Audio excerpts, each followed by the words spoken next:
নমস্কার, আমি তনুশ্রী। আশা করি তোমরা সবাই ভালো আছো। রোববার দুপুরবেলায় আমরা তিনজনে একটু বেরিয়েছিলাম এই টুকটাক কেনাকাটি করার জন্য। তা সেই মুহূর্তে ছিলাম জানো তো গড়িয়াহাটে।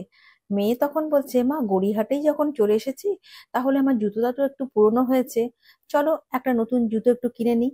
আমি বললাম চল তাহলে, গড়িয়াহাটেই যখন এসছি তাহলে একটু বাটাতেই যাই। বাটাতে গেলে না, বাটার জুতোগুলো জানো তো ভীষণ কমফোর্টেবল হয়, আর পরেও না পায়ের কোনো সমস্যা হয় না। তাই সেই মুহূর্তে ঢুকে গেছিলাম একটু বাটাতে। দেখছিলাম ঘুরে ঘুরে কি কি জুতো আছে, বা নতুন কোনো কালেকশন ওদের আছে কিনা, বা নিউ অ্যারাইভেল কিছু আছে কিনা। দেখতে দেখতে একটা জুতো বেশ আমার পছন্দ হয়েছিল। যেহেতু ডেলি ব্যবহারের যোগ্য পরতে হবে তো পায়ে, ব্যথা লাগলেও হবে না, ফোসকা পড়লেও হবে না, যাতে একটু কমফোর্ট হয়, সেই জন্য মেয়েকে আমি কয়েকটা জুতো দেখাচ্ছিলাম। দেখতে দেখতে একটা জুতো আমার বেশ পছন্দ হলো। নামালাম, কিন্তু মেয়ে বলল, না আমার তো ওটা ভাল লাগছে না। আমি, তাহলে দেখ তোরা পছন্দ কর কোনটা ভাল লাগে। দেখো পুরো স্টোরটা না ঘুরে ঘুরে দেখছিলাম। ভালোই ছিল ওদের কালেকশন, কিন্তু আজকালকার যুগে ছেলে মেয়ে জানো তো, ওদের পছন্দ একটু অন্যরকম। আমাদের পছন্দের সাথে না একটু মিল হয় না। যাই হোক, আমার হাজবেন্ড ওদিকে দেখছিল, দেখাচ্ছিল একটা কয়েকটা জুতো ওকে ঘুরে ঘুরে, কিন্তু ওর সেটাও পছন্দ হলো না। আমার পায়ের সাইজেরও একটা ব্যাপার আছে। আলটিমেট একটা জুতো দেখলাম লাইট পিঙ্ক কালারের। দেখো তো এটা কি তোমাদের পিঙ্ক কালার লাগছে? আমার তো একটু লাইট পিঙ্ক লাগছে। এখনকার অনেক রকম কালার আছে, তো কোনটা যে কি কালার বলবো বুঝে উঠতে পারি না। দেখো জুতো পছন্দ করতে করতে ফাইনালি একটা জুতো আমরা পছন্দ করেছি। পুরো পছন্দ হয়েছে, পেস্তা গ্রিন কালার। দেখো নিচে পড়ে রয়েছে জুতোটা।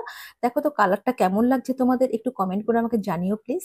আচ্ছা, এবার জুতো তো পছন্দ হয়ে গেল, কিন্তু কপালটাই কতটা খারাপ দেখো, ওদের কিন্তু এটা আজকে স্টকে নেই এই সাইজটা। তো বললো, ম্যাডাম আজকে পেমেন্ট করে চলে যান, 3 দিনের মধ্যে আমরা হোম ডেলিভারি করে দেবো। তো আমি তো শুনে বেশ খুশি হলাম, যাক আমাকে কষ্ট করে আর আসতে হবে না।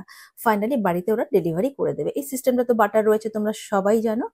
এবার মেয়েকে বললাম, তুই আরেকটা রং যে পিঙ্ক কালারের জুতোটা আছে এটা পরে দেখ কতটা কমফোর্ট লাগছে। ও বললো, মা বেশ কমফোর্ট। এবার তো চলে এসেছি বিলিং সেকশনে, ওখানে বিল পেমেন্ট হয়ে গেছে। এবার তো বেরিয়ে যাওয়ার পালা। আজকালকার ছেলে মেয়েরা না দেখ, এরকম দুটো আঙ্গুল দিয়ে দেখায়। আমিও না ওদের সাথে সাথে একটু তাল মিলিয়ে দেখাতে চাইছিলাম, কেমন লাগে গো ওরকম করলে। আমার তো বেশ ভালোই লাগে। বিল আমার হাতে নিয়ে নিয়েছি। এবার একটু এদিক বাটার এই কয়েকটা জায়গা দেখে দেখে, যে একটা জুতো পোষণ এদিক দেখলাম, দেখে এবার বেরিয়ে পড়ছি। বেরোচ্ছি যখন স্টোর থেকে, তখন ভাবলাম গড়িয়াহাট এলাকায় এসছি তো, একটু আশেপাশের দোকানগুলোও একটু দেখে নিই। এবার দেখো স্টোর থেকে কিন্তু আমি বেরিয়ে পড়লাম। আজকের ভিডিওটা তাহলে এখানেই শেষ করছি। আবারও দেখা হবে নতুন একটা ব্লগ নিয়ে। তোমরা সবাই ভালো থেকো, সুস্থ থেকো।